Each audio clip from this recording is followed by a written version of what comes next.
Well, sorry about the false start. It was a matter of one toggle not being in the right spot, and yours truly takes full responsibility for that.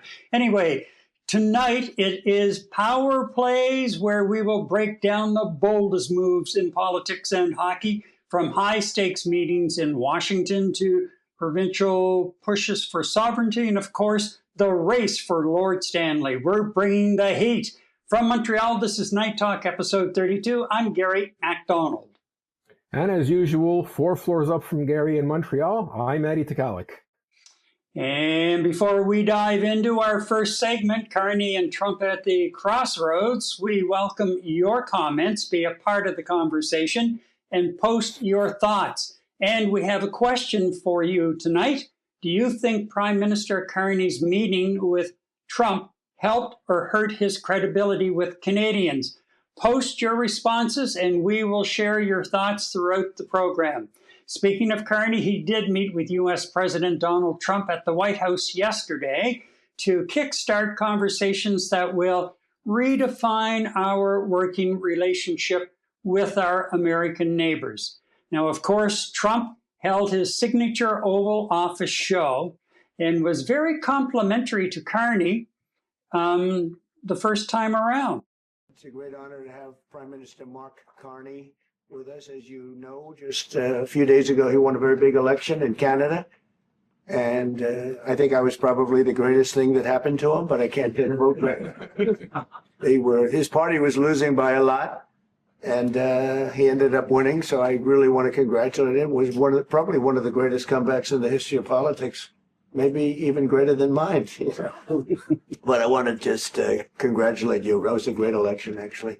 We were watching it with interest, and I think Canada chose a very talented person, a very good person. But I just want to congratulate you, and it ran a really great race. I watched the debate. I thought you were excellent, and I think we have a lot of things in common. We have some tough points to go over, and that'll be fine. Well, thank you, Mr. President. I'm on the edge of my seat, actually. But thank you for your hospitality and above all for your leadership. You're a transformational president, focus on the economy with a relentless focus on the American worker, securing your borders, ending the scourge of fentanyl and other opioids, and securing the world. And I've been elected with my colleagues here. With the help of my colleagues here, I'm going to spread the credit to transform Canada with a similar focus on the economy, securing our borders, again on fentanyl, much greater focus on defense and security, securing the Arctic and developing the Arctic. And the history of Canada and the U.S. is we're stronger when we work together, and there's many opportunities to work together. And I look forward to addressing some of those issues that we have, but also finding those areas of mutual cooperation so we can move forward. Mr. President, Mr. Prime Minister, I'd like to get your response to this too. But Mr. President, you have said that Canada should become the 51st state. Yeah. No. Well, I still believe that, but takes two to tango, right? But no, I do. I mean, I believe it would be a massive tax cut for the Canadian citizens. You get free military, you get tremendous medical cares and other things. There would be a lot of advantages, but it would be a massive tax cut, and it's also a beautiful. As a real estate developer, I'm a real estate developer at heart. When you get rid of that artificially drawn line, somebody drew that line many years ago with like a ruler, just a straight line right across the top of the country. When you look at that beautiful formation when it's together, I'm a very artistic person. But when I looked at that beauty, I said, that's the way it was meant to be. But, I do feel it's much better for Canada. But we're not going to be discussing that unless somebody wants to discuss it. I think that there are tremendous benefits to the Canadian citizens, tremendously lower taxes, free military, which honestly we give you essentially anyway, because we're protecting Canada if you ever had a problem. But I think it would really be a wonderful marriage because it's two places that get along very well. They like each other a lot. Well, if I may, as you know from real estate, there are some places that are never for sale. That's true. We're sitting in one right now, Buckingham Palace. You visited as well. That's true. And having met with the owners of Canada over the course of the campaign last several months, it's not for sale, won't be for sale ever. But never say never. Never say never. So have you asked the president to stop calling Canada the 51st state? Yes. Today. Okay, specifically, what did you ask him? Exactly what you just said. But what words do you use? How did you ask him? Look, I gave you an answer. Do you have a follow-up? I'll say. What was his answer? Well, we'll look. I don't know. He's the president. He's his own person. I would go back to showing the difference between a wish and a reality. We're very clear. I've been very clear publicly, consistently. I've been very clear in private. It was clear again in the Oval Office. Would be clear throughout. The president, he understands that we're having a negotiation between sovereign nations and that we will only pursue and accept a deal that's in the best interests of Canada, not just in the short term, but in the medium and long term for Canada. However, Albertans are more of a actions speak louder than words kind of people. So while I will in good faith. There we go. Sorry about that. Just like I'm all over the place tonight. Okay, so there you have it. And before we actually get into the meat and bones of it, Eddie, I just want to once again remind our viewers, if we have any left after I pushed all of the wrong buttons. The question we have for you right now is, do you think Prime Minister Carney's meeting with the U.S. President Trump helps or hurts his credibility with Canadians? We want to hear your thoughts. So post your comment and let us know, and we will be sharing them. Now, we do have a couple of comments rolling in, so let's go back and pick up on those. And then you and I will have at it. Okay, wow.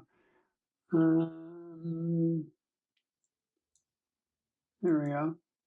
So from Monel, I've been watching many, many, many podcasts since yesterday, since this meeting happened, and I can tell you how the Americans see us. They are so happy and so proud of our Prime Minister. We'll go to the next part of that. At how he did stand up to Trump, not once, but twice. He said, "We will never, ever, ever be for sale." Americans' heads are like exploding in a good way because Carney stood up to him. And one more from her. Monel writes, "The fact our Prime Minister didn't break out laughing or rolling his eyes the whole time he was in the Oval Office, you got to give him brownie points for that." Just watching some of the way, his lips would move.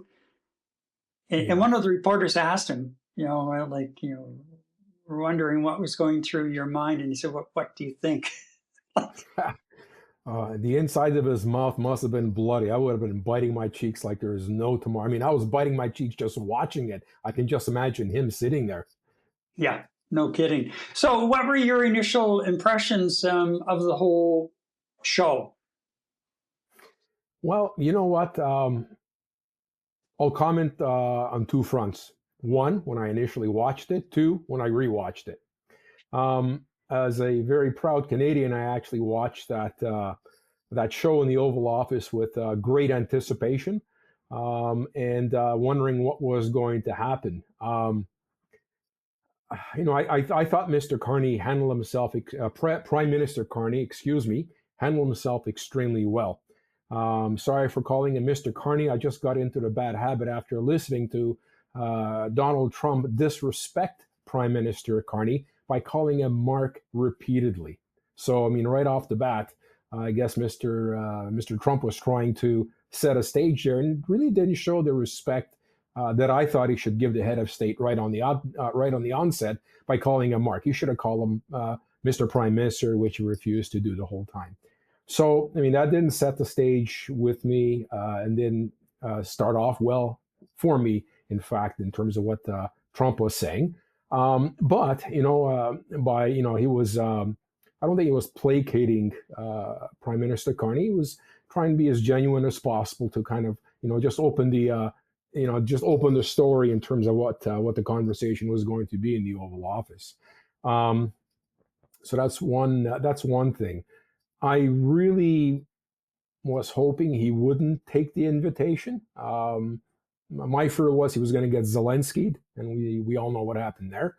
And okay, didn't really happen, which is a good thing. And then Trump spent about 90% of the time in the Oval Office talking about himself. Was I surprised by that? Not at all. But that's just the way Trump is. And, seeing Prime Minister Carney sitting there, biting his tongue, rolling his eyes a little, chomping at the bit to get an opportunity to speak, which I don't think he had too much chance, very many opportunities to speak, especially at the end when he wanted to speak and that Trump called the session off altogether. I thought he did very well. I don't like the way Trump missed the opportunity in actually establishing a relationship in front of the cameras. He obviously was trying to beat the Trump that he is just dictate and placate people in terms of what his issues and concerns are, as opposed to focusing on his guest that was sitting in front of him, one very important guest being Prime Minister Carney. So I was angry, frustrated that Carney didn't get up and just walk out of the place for the disrespect that he was showed, yada, yada, yada, so on and so forth. But of course, I was emotional. I took the opportunity to watch it again, a good chunk of it, and I looked at it through objective eyes. And you know what?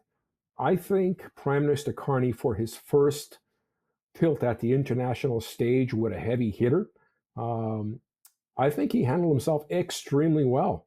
I'm extremely proud of what he had accomplished. I saw the same thing Manel did from mainstream media and also from a lot of podcasts, how American mainstream, you're talking about your big ones, your ABCs, MSNBCs, and whatnot, complimented Prime Minister Carney on the way he handled himself. And as a matter of fact, there was a lot of discussion and a lot of talk about his level of patience, remaining stern, remaining flat-faced, and just replying to President Trump in the only way he understands, which is firm.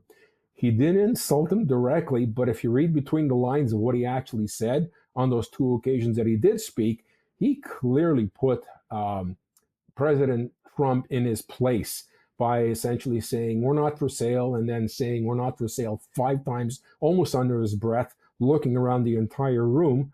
And then by the same token, when he spoke about what we're trying to do in terms of getting over this issue of not having a relationship and the issue with tariffs, I thought he put Mr. Trump in his place, and he really didn't have anything to throw back at Prime Minister Carney, because he was really taken aback, and I think he was taken to the cleaners and a lot of that.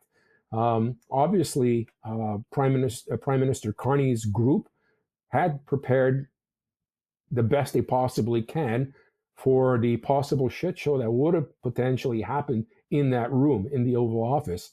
I think he and his team did a great job in terms of preparing themselves and dealing with the unknown and the unpredictable, which is the middle name of Mr. Trump. So at the end of the day, I think he did great. He certainly learned from that exercise in terms of his subsequent discussions with Trump. And you know what? I think his first opportunity to cut his teeth on a real huge stage, real huge global stage, I thought he did pretty good at the end of the day. Well, certainly a lot of the pundits I was watching yesterday and into last night agree with what you're saying, and I don't disagree either. I think he held his own.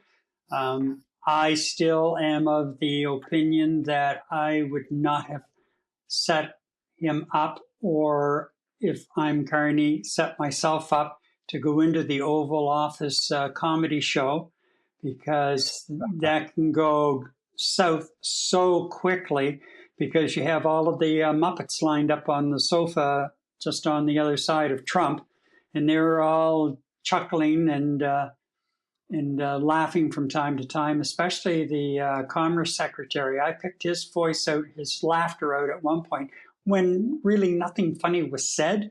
Yeah, not like so. Yes, you know, you have a sofa load of chuckleheads facing you, and then you have Trump, who meanders off into this discussion about hundreds and hundreds of pictures of former presidents that he found in a vault somewhere in the White House. They should be hanging, blah, blah. And then he goes off into about, oh, let's see, all of this gold, it's all 24 karat gold. Who the hell cares? Except you. I thought he was going to say my picture is missing up there. I don't know. Yeah, exactly. Who really cares, Donald? What you're doing with the White House? You know, it's not for sale, so who cares? And the other side of it is you are dealing with the biggest trading partner you have, and you know, at your doorstep, and you have them in your office. Like, to me, I still am of the opinion, if I had been an advisor to Carney, or Carney myself, like, I would have just said no. If I come to Washington, I'll come. We're doing closed door meetings. That's it. Maybe issue a communique after the meeting, but that's it. I'm not going to the Oval Office. I'm not engaging in any kind of show like that. And if you're not happy with that, well, you know what? It's been a couple of months with the tariffs. You're starting to feel it, and you're going to feel even more pain. So, you know, you can drop by Ottawa when you have a minute, and we'll do a meeting like it's supposed to be. And then we'll move on. We'll get something started. Like, or like you said at one point, you know what? Set something up at a neutral site. Doesn't have to be in the United States. Let's go somewhere neutral where his circus is not there. Yeah. Like, right? You know, I think we had a few more cards to our advantage than what he had, you know, in setting up this meeting. However, having said that, and you know, I'm still a little bit more than annoyed that it actually went down that way, and we had the Oval Office spectacle. Carney himself did well. I read an article just about an hour before the stream started, and it's Frank McKenna reacting, former New Brunswick Premier Frank McKenna, who served as U.S. ambassador for a while. And I have a lot of respect for Frank and his thoughts, his comments. He gave Carney full marks. He said, you know, for his first outing and to take on that kind of a meeting, he said he did well. He said there were a couple of times that, you know, I really thought he just should barge in. He said, I was hollering at the TV, but right. He said, overall, he said he came out of it. He did the country well. He served us well and made us all proud. So again, you know, and it's easy because if you recall, after Carney made it quite clear that Canada is not for sale, not now, not ever. And then he bristled when Trump was talking about, oh, you know, we give you the military protection for free. Yeah. And, oh, you know, we'll be there for you. He really bristled at that.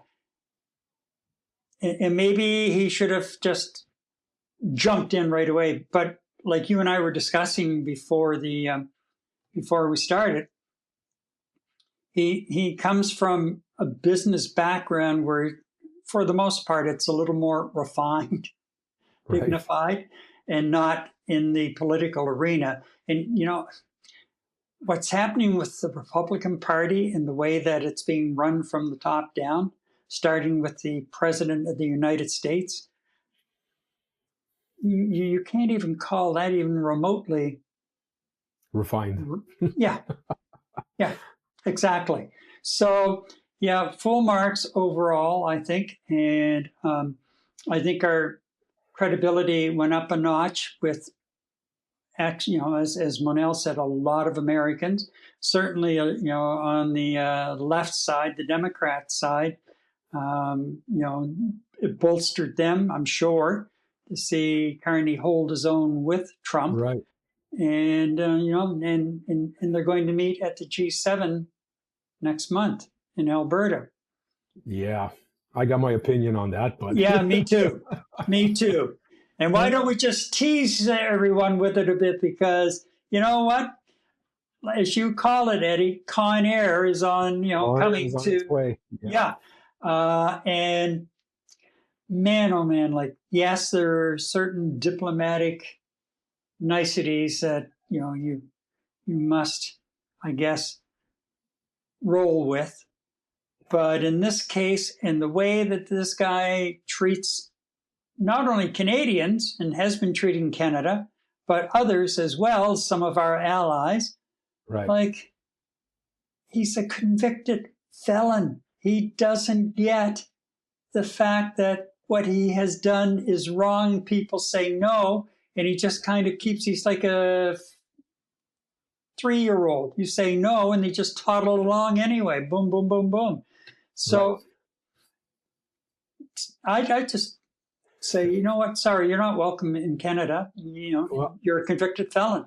You want to send JD up? Well, that's fine. That's okay. Because he contributes nothing to the meetings anyway, creates a little bit of chaos, and usually leaves early. So what is the point? You might as well be flying to Florida and to go play golf. And join in while he's in his golf cart. Seriously. Well, exactly. At the same time, I mean, like you were saying, you have to take the G7 summit. Of course, is a global affair thing. I mean, a lot of big countries there, and you have to extend the courtesy and the politeness to a world leader. You know what? Great. I agree with you. He shouldn't be allowed into the country because he is a convicted felon. But I believe in Canadian law there are stipulations that allows exceptions. Okay, great. If Mr. Carney Prime Minister Carney, is making an exception, allowing the Prime Minister into our country, I think he should outright lead to that, or say so, or indiscriminately broach the subject in saying, although he is a convicted criminal, we are making exemptions to allow him into the country, or something to that effect, as opposed to just letting him scot-free and coming into our country. I, for one, I'm 1,000% behind you, Gary, and I'm sure there are many Canadians out there that are saying, don't allow him into our country. He's a crook.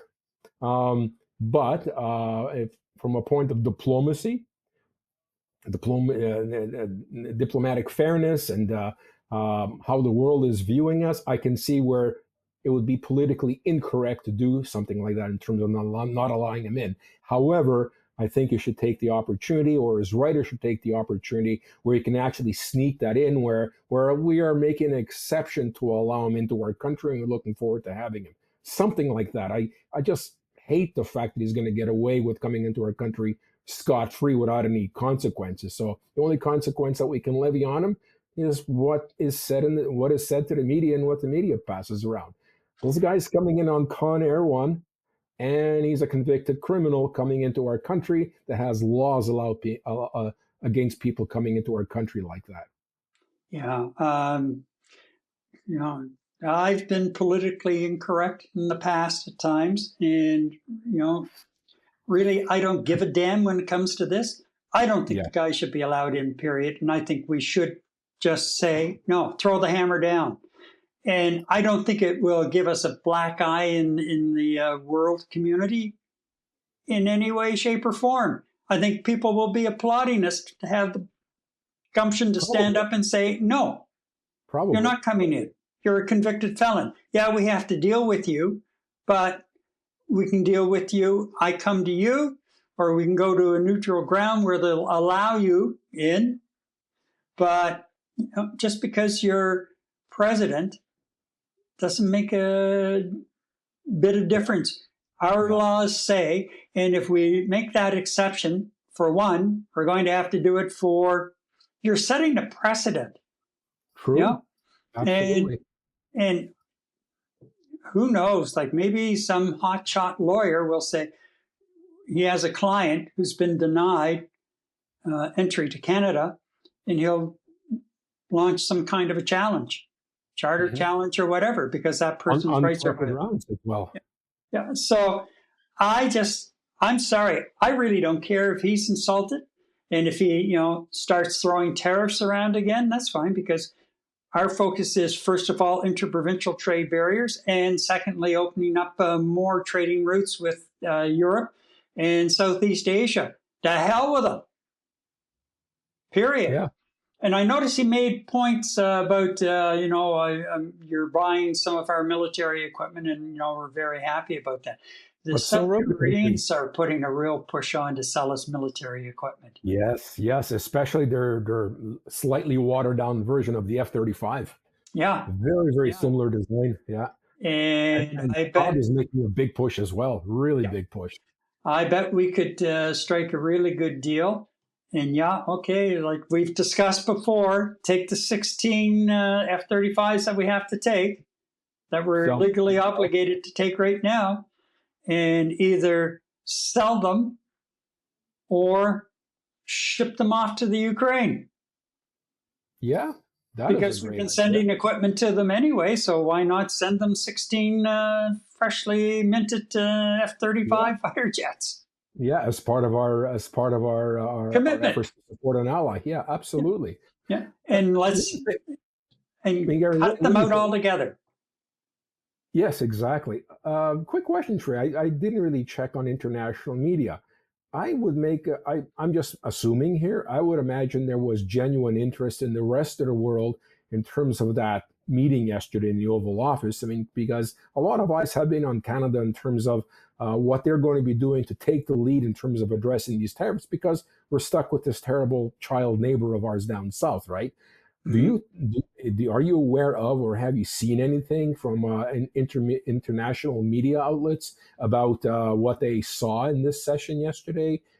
Any impressions of how Mr. Carney handled himself internationally? I haven't seen anything myself, which is why I'm asking. I just very briefly, Eddie, BBC and Sky News covered the session. I think what I've come across anyway, just as I say briefly, just a chance to glance and dash kind of thing. Overall, it's coming across in a very positive manner, as it is here in North America. It would be interesting to see what the Mexicans are saying too. Yeah. But it has been relatively positive, and of course, that meeting was fighting for top billing with all of the activity around selecting a new pope as well. So, right. You had two big stories bouncing, competing for top billing and headlines. So, but overall, it seems anyway, from what I've gleaned, that again, it's being met with very positive comments. Nice. We have another comment coming in here. Let's see. Should bring it up. Yep. From Joe out in BC. He proved his resolve and hopefully gained respect from some of his detractors within the Conservative Party. Joe, what do you think the chances are that they would even give him full, even half marks for pulling off what he pulled off yesterday? I think that party right now is too much consumed with a few other issues and probably a really very, very hefty case of sour grapes. Yeah. But, Polyev did make a comment about the meeting, and I just caught a glimpse of it, and I meant to go back and try and find it, but Well, he did wish him the best of luck. I did see that. yeah, Conservative leader Ontario Ford also conveyed faith and wished him luck. So I think that's a positive in itself that Pierre Poilievre put his ego aside and actually saw fit to wish him the best of luck. Because look, at the end of the day, Canada's livelihood's at stake here. So I think that was the right move on Poilievre's part. Unexpected, but he did. yep. And let's see, Joe has another longer comment. Here we go. The fact is, Trump is not backing down from his tariffs and constant threats to our sovereignty. No, Yeah. he made that very clear yesterday that when the reporter asked him, are you, is there any movement on the tariffs? No. Why? Because that's the way it is. Okay, well. Well, yeah, that was crazy what he had said. I mean, everybody's after him about the deal and 90 deals in 90 days. And of course, he's actually produced Zippo. His own secretaries are saying we made no communication with China, while he's saying they're speaking to China. Or sorry, as he says, China. And at the end of the day, I mean, he was saying that we're the ones who are going to make the deal. We're going to tell them what they're going to be doing and this, that, and the other thing. Almost insinuating the way tariffs work is that other countries pay for them, and that's something that his team, state-controlled media in Fox, completely neglect on purpose, not to communicate the fact that American companies, American businesses, and at the end of the day, the American population pay for tariffs. It is like a tax, and they refuse to do so. And I think yesterday in one of the Senate review, who was that? Yeah, Scott Bessent. They caught him almost with his pants down because by law he cannot lie to Congress. So when somebody asked him, do people pay for tariffs? Yes or no? He kept on fumbling with words, couldn't find his words, yada, yada. And at the end of the day, whoever was asking those questions, the senator basically said, okay, so yeah, I guess your answer is no because you can't answer it. So that's, and Trump almost let the cat out of the bag just by how stupidly he was answering the questions or positioning his tariff position to the rest of the world that he's going to dictate what other countries pay. They don't pay a damn thing. What planet are you on? And I actually saw Carney's reaction to that entire statement or line of statements that were coming out of Trump's mouth, almost in complete disbelief. I mean, literally, you looked at his face and he was bewildered. I mean, it wasn't amusement. I think he was absolutely bewildered. And at some point, I actually told my wife, I go, look, I think he's trying to hold back a laugh. He's trying to hold back a smile. It was crazy how controlled Prime Minister Carney was not to burst out laughing, A, or B, embarrass the President of the United States with his own wording. And I think C, he was about to do that at the very end before Trump cut him off and basically closed the Oval Office shit show. Yep, and just like turned his body away from him for the final 5 or 6 minutes and ignored him. Yeah. Well, he carried on his conversation with the media reps and the couch of characters. Did you notice that, Gary? I mean, just one last thing. I mean, the media, okay, typically you'd have international media. You would expect a strong contingency of Canadian media there. I don't know if the Canadian media or the mainstream media was purposely being blocked out of questioning, or questions that were directed towards Prime Minister Carney were kind of muted out by microphones.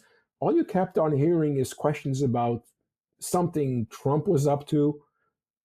One, but if you notice yelling over the other, and then I almost noticed President Trump just kind of T-Rump, looking around. Oh, who am I going to ask this question of now? Oh, yeah, you. I want to ask you the question, almost as if it was staged in terms of which reporter was going to be allowed to ask the question. I mean, that's what I saw. He was looking. He was looking for his favorites, his friendlies. Oh my God! And picking them out. You could see that Yeah. like you say, he was scanning the group, and they were all crowded in, and he was searching. You could see the head going and the eyes widen and everything, and searching out. You figured a CTV or a CBC reporter would have been picked out. I mean, here, hindsight 2020, if I was Prime Minister Carney, I would say, hey, CTV, I'd like to hear from you. Yeah, that was me. Oh. But he wouldn't get a word in edgewise, number one. Number two, it's not his house, right? So it's hard for him to call the shots. Yeah. Anyway, Joe was saying, and this is in relation to a comment I made about the Conservatives, and he says, I was hoping they may have some free thinkers, but yes, I'm not holding my breath. So it's going to be interesting to see what sort of follow-up takes place over the next month or so, and then the G7 meeting in the early summer, because apparently they've agreed to meet again at that session. So it will be interesting. Now, Trump still says he likes Carney. He thinks he's a great guy. And he said that at another event following the meetings, and they were doing a scrum with him. Reporters were doing a scrum, and one of them asked about the meeting again, and he came back with the same thing. He says, I like the guy, and he said, I think, we'll get some things done. So until he says something he doesn't like. Right. Right. Or does something that he doesn't like, or he gets up tomorrow morning and whatever has run through his head overnight, off he goes. I saw an interview, I forget where somebody had asked him about calling the Prime Minister of Canada governor. And he goes, well, I used to call Trudeau governor, and you know what? I might call Mark governor. I don't know. We'll decide. Yeah. Really? This is what you're going to say after hosting a historical meeting like that with your biggest trading partner and being corrected on the spot that Canada is the biggest trading partner? And no, Mr. President, you cannot say that you don't need anything from us or your biggest trading partner. I mean, right there, that's embarrassment 101, you idiot. I'm sorry. Yeah. I'm sorry. I had to say it.